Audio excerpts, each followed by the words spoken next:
Time for the business news here on France 24. Stephen's with us from the business desk. We're going to go to Spain first of all. Some sign, at least, that the situation might be kind of stabilising. We can only hope. Yeah, this is some good news for the Spanish Prime Minister. It's come from the ratings agency Moody's. They've confirmed Spain's credit rating at Baa3. Now, that's in line with what had been given by Standard & Poor's last week. It means essentially the country's still good for investment. It's not a great rating, but it's still above junk status, so they still consider it a good place to do business. Now, the markets, as we know, have been waiting for Spain to come up with when they're going to seek assistance. We're expecting that Moody's is also expecting that Spain is going to seek help from the EU in the coming couple of weeks. Anyway, that's sure to be a topic of discussion. Mariana Rajoy, the Spanish Prime Minister, meeting Jose Manuel Barroso and Herman Van Rompuy later today in Bucharest. I'm sure they'll be talking about that. OK, well, we've also got some news coming out of Greece. We're getting a little bit of idea, anyway, about why talks over reforms there are taking so long. Yeah, Greece needs to cut 13.5 billion euros from its budget to get the next instalment of its bailout money.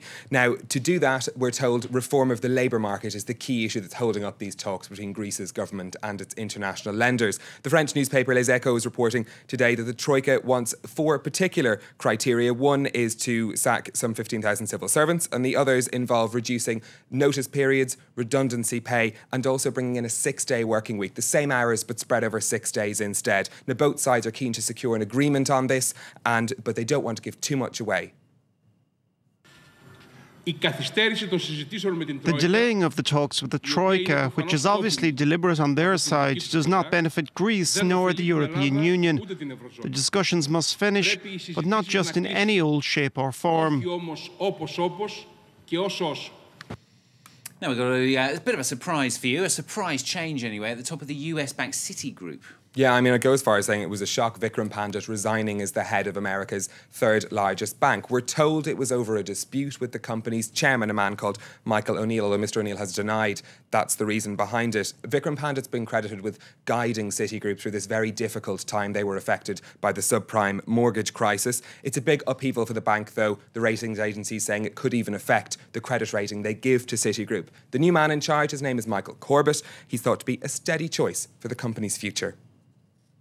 The new CEO is a banker. He's in charge of the European, Middle East and Africa division, which has had some good loan growth. It's been a good performer for them for a few years. He's 52 years old, which is, I think, a good age to become CEO of a company. Yeah, it's the latest there on Citigroup. Now, European regulators have told Google it must change its new privacy policy or face fines. An investigation by the French data protection watchdog found Google failed to provide users with adequate information about how their personal data was being used. Now, the internet giant has been given 4 months to make changes. Google searches are a routine thing for millions of people worldwide. But do the searches you make reveal too much about you? The California-based internet giant uses data collected to target potential customers. Under new terms and conditions rolled out earlier this year, Google integrates data from various divisions such as YouTube and Gmail to generate business. A 7-month-long investigation led by the French Government Agency for Digital Privacy highlights potential issues with Google's use of personal data. Once you enter the Google Galaxy, you don't exactly know how personal data is used. All data is used more or less in the same way, whether it's sensitive or not, whether it's geographic information or bank data. The agency said it has sent several requests to Google, but the answers were inadequate. Now the European privacy watchdog says the onus is on Google to clarify its search policies. The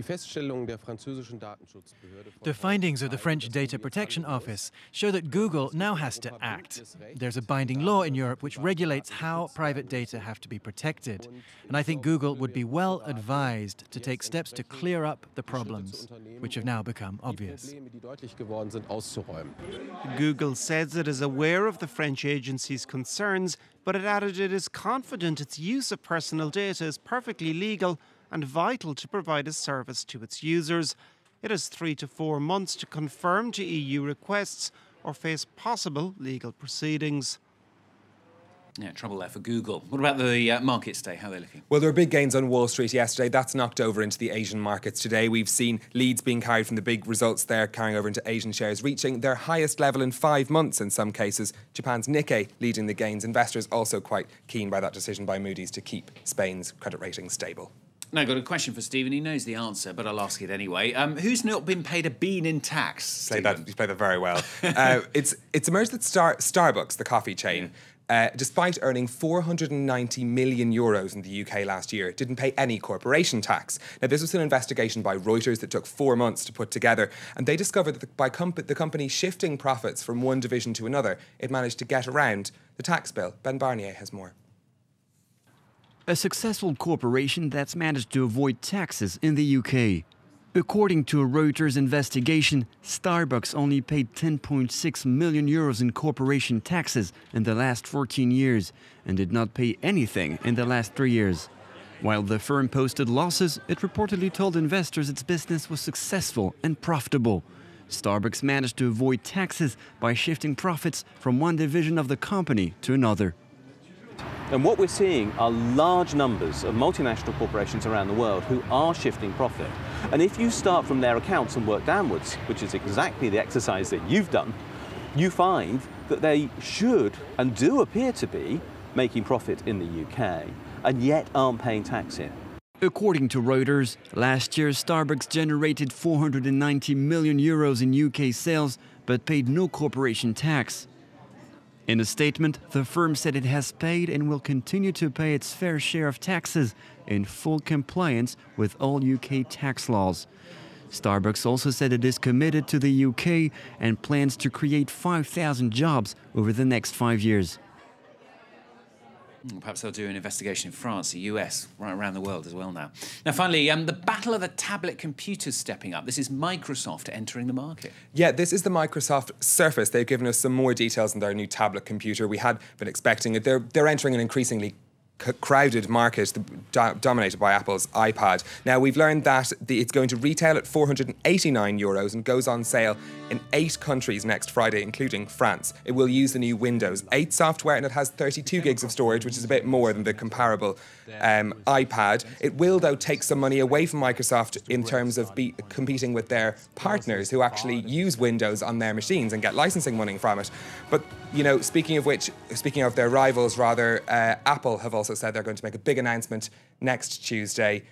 We could be the next iPad. We never know in advance, but rumours are this could be the new iPad Mini. OK, no doubt we will be covering that next week here on Off My Cap. All right, Stephen, thank you very much. Stephen with the business. The very latest news, including the latest, of course, on the Obama-Romney debate. Claire will be here after the weather.